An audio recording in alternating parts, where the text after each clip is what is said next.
আমাকে জিজ্ঞেস করতেছে স্যার যে তোমার নাম।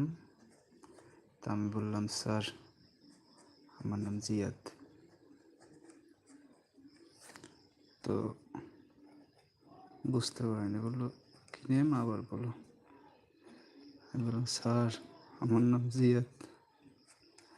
স্যার বললো রিয়াজ। আমি বললাম না স্যার রিয়াজ না, জিয়াদ। তারপরে এরকম কয়েকবার বলার পরে তারপর স্যার বুঝলো যে হ্যাঁ আমার নাম জিয়াদ। কিন্তু এটা তো গেল কলেজের, কিন্তু পরে যখন ইউনিভার্সিটিতে ভর্তি হই তখন ফার্স্ট ওরিয়েন্টেশন যেদিন,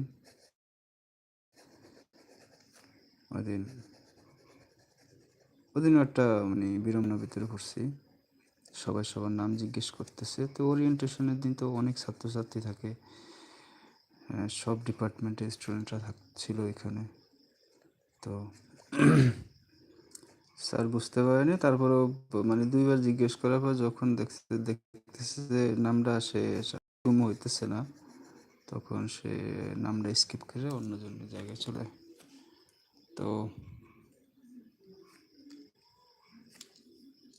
সেদিন আর স্যার বুঝতে পারেনি। তো যেদিন তারপরে যখন ডিপার্টমেন্টের ক্লাস শুরু হয়, আমার স্যারের কথা এখনো মনে আছে।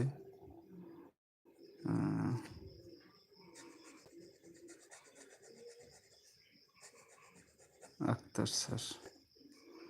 তো আক্তার স্যার তো ডিপার্টমেন্টের ক্লাস, প্রথম ক্লাস।